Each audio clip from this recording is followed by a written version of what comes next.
Hey YouTube, Kira Twig here, bringing you all an update to my Buster Blader Yu-Gi-Oh! Deck profile for December 2022.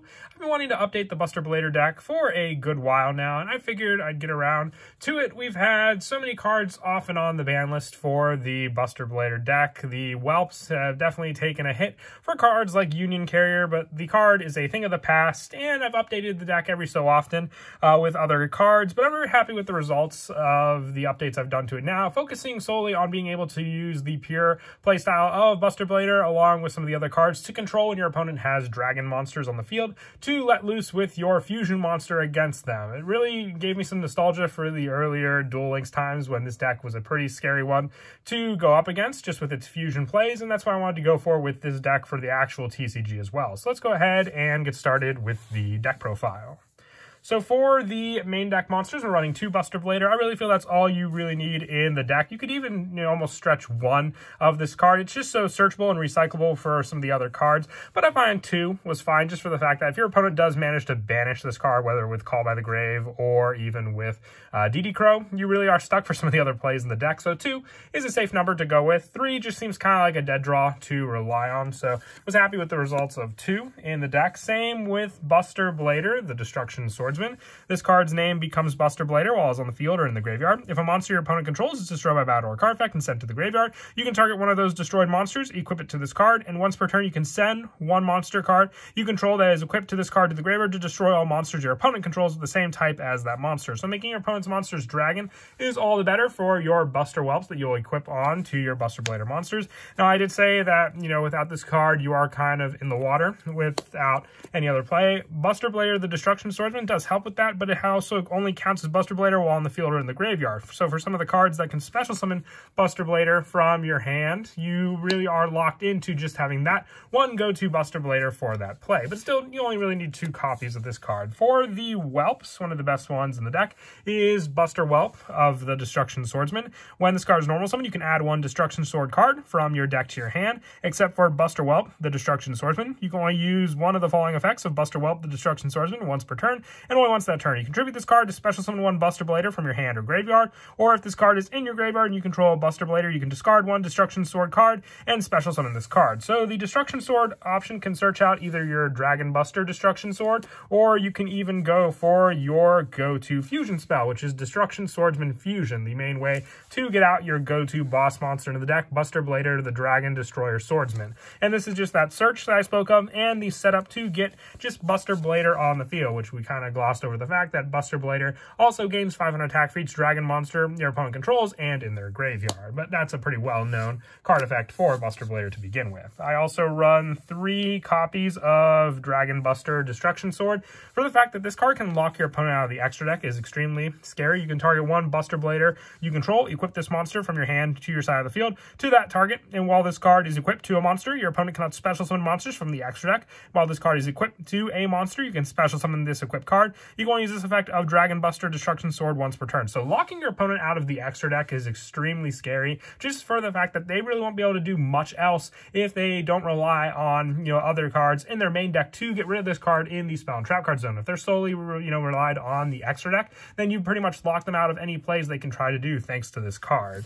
I also run 1 Robot Buster Destruction Sword. Now, I don't run one of this card. It's a more situational card than locking your opponent out of the extra deck. This one stops face-up spell and trap card effects, and also the monster equipped with this card gains 1,000 attack until the end of the turn. So it's a power boost play, but also being able to stop those face-up cards can get rid of, inconsistent cards that are making your opponent's plays interrupt with your own.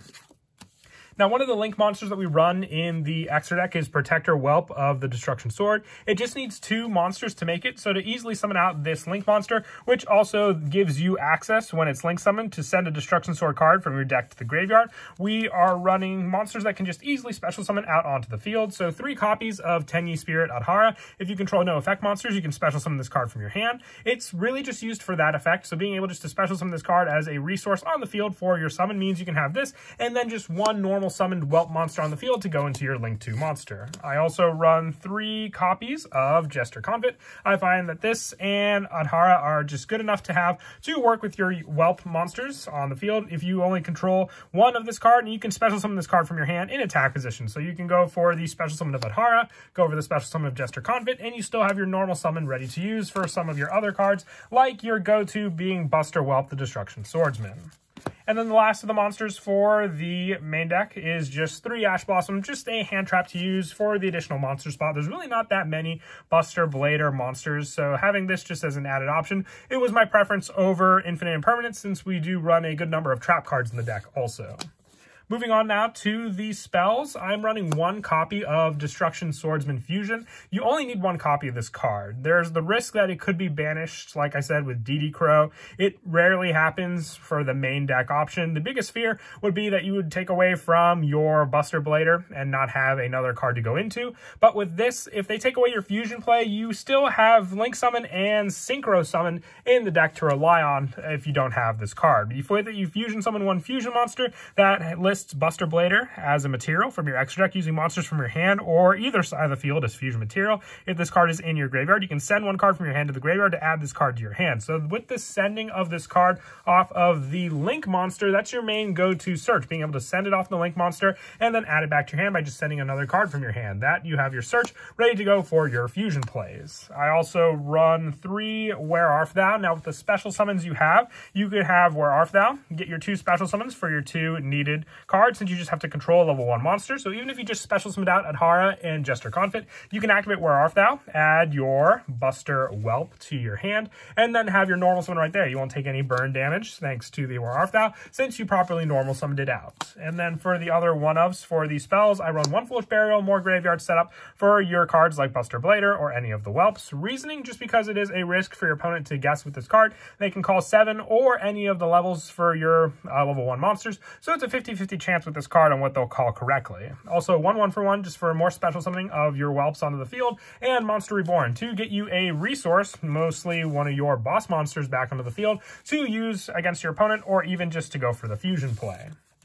That is it for the spells. Moving on now to the traps. The Destruction Swords are definitely very important in the deck. I run 2 copies of Destruction Sword Flash. The reason I'm running 2 of each one is because we do run Trap Trick, but with this card, if you control a fusion monster that lists Buster Blader as material, all monsters your opponent control, when a card effect is activated that targets a Buster Blader monster you control, except during the damage step, you can banish this card from your graveyard, negate that effect. And then it also banishes all monsters your opponent controls if you control that fusion monster, getting rid of those pesky resources that your opponent may have had lined up on the field. I also want to run 2 copies of Prologue of the Destruction Swordsman. Sadly, I've only been able to find 1. I know I have an additional one somewhere, but I just have 1 Solemn Strike as a placeholder. You do want to run 2 copies of this card, though. You send 1 Destruction Sword card and 1 Buster Blader monster from your deck to the graveyard, except for Prologue of the Destruction Swordsman, to special summon 1 Buster Dragon from your extra deck or graveyard, but destroy it during the end phase of the next turn. You can banish this card from your graveyard this turn. Destruction Sword cards you control cannot be destroyed by battle or card effects, and you can activate 1 Prologue of Destruction Swordsman once per turn. So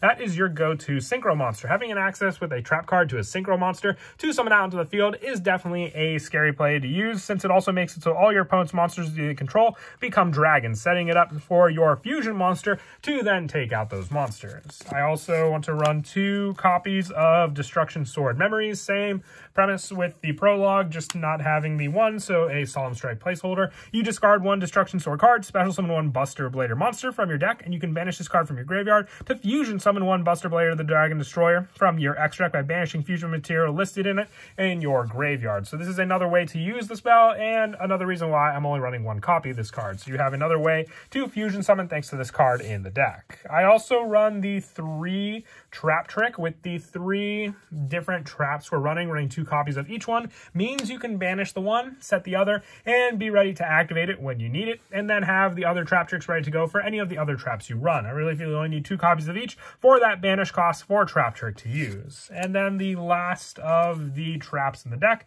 is just the 3 DNA Surger. I really do love this card in the deck. It just scares your opponent. They can get your play ready. If you don't have the card to summon out Buster Dragon, you can just activate DNA Surgery, declaring Dragon, and then all of your opponent's monsters are Dragon. If you have Buster Blader, the Dragon Destroyer Swordsman, it makes it all the worse for them, because then they can't really use any other plays unless they go into a Link summon. And that is it for the main deck. When I move on to the extra deck, I run 2 copies of Buster Blader, the Dragon Destruction Swordsman. You need 1 Buster Blader and 1 Dragon Monster. It must be fusion summoned and cannot be special summoned by other ways. This card cannot attack directly. This card gains 1,000 attack and defense for each Dragon-type monster your opponent controls or in their graveyard. Change all Dragon-type monsters your opponent controls to defense position. Also, Dragon-type monsters in your opponent's possession cannot activate their effects. If this card attacks a defense monster, you inflict piercing battle damage to it. So even if your opponent does have the Link monster, their effect is still negated. So either they'll just have to be big enough to swing over this massive warrior on the field. Otherwise, you're just going to crash right into those monsters. If they're trying to go into defensive play by remaining in defense with those monsters, you can just swing into them with this card on the field for some pretty big damage. I have the 1 copy of Buster Dragon. If you want to run a second copy, you can take out the Borreload Savage Dragon or one of the other Link monsters I'm running. Buster Dragon makes all of your opponent's monsters become dragon. Once per turn, if you do not control a Buster Blader monster, you can target 1 Buster Blader in your graveyard, special summon it, and once per turn, quick effect, you can target 1 Buster Blader monster you control, equip it with 1 Destruction Sword monster in your graveyard, putting all of those monsters back into the control of Buster Blader, being able to equip it with any of the other Destruction Swords you have.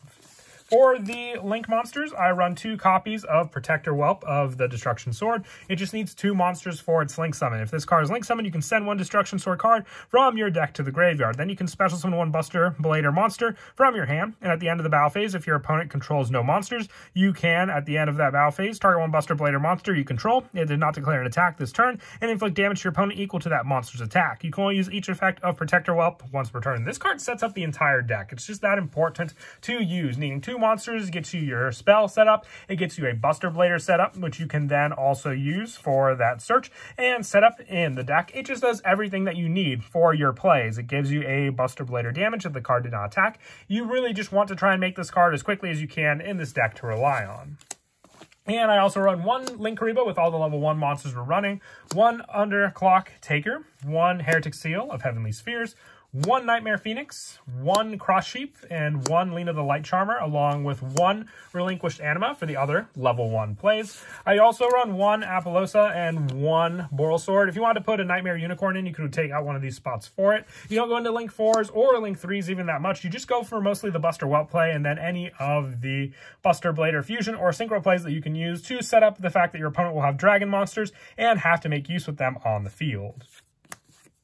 And then as for some of the go-to plays in the deck, once again, like I said, all you need are the 2 monsters in your hand, and you really have that setup. If you even just have 1 of these special summon cards and just the additional Destruction Buster Whelp in your hand, even if you don't, you have plenty of other ways to search it. You could have the Where Art Thou in your hand, the 1-for-1. Your opponent could hit the Reasoning and miss it, either giving you a Buster Blader or another monster on the field. You have all these plays to access. So with that, you could just go for the special summon off of one of the level 1 monsters, normal summon out your Buster Whelp, and when it's normal summon, add a Destruction Sword card from your deck to your hand. So the Destruction Sword card that you can add to your hand can be the option of your spell, or even just the other equip option for your Dragon Buster, whichever one you want, because the other one's going to be sent to the graveyard. So you can add Dragon Buster to your hand and then go for a Link 2 play. The Link 2 you'll summon out is Protector Whelp, and then with this card, when it's Link Summon, you send a Destruction Sword from your deck to the graveyard. Then you can special summon 1 Buster Blader monster from your hand. That gives you that setup on the field. So if you have Buster Blader in your hand, it makes it all the better for this play. You'll send the Destruction Sword card to the graveyard, add the Buster Blader off of the special summon to the field, and then you can use the Destruction Swordsman Fusion to send one of the other cards in your hand to the graveyard. You may have added this off of the initial Buster Whelp, but then you can just send another card in your hand, like let's say you had that additional card to send to add this back to your hand. You can then go for the Fusion play, Fusion summoning the 2 together to go into your needed Fusion monster, and then you still have the option of being able to equip on the Dragon Destruction card from your hand, and thanks to that, you've locked your opponent out of the extra deck. If you have cards like DNA Surgery to set, it's all a bonus, because then you can activate, making all your opponent's monsters' effects negated. Since they are dragon, if they're not Link monsters, they're set to defense for this card to swing into it, and your opponent can't do much else. They can, best not summon any monsters, since Buster Blader can't attack directly, but then they really won't have much else to do until you just have some other monsters from your extra deck onto the field. But that is it for the deck profile. I hope you all enjoy the video. Like I said, I had a lot of fun working on this deck profile. There's a lot more changes to it that I made from the last update, so I hope you all enjoy as well. And as always, until next time, please don't forget to leave a like and subscribe, and Kira Twig out.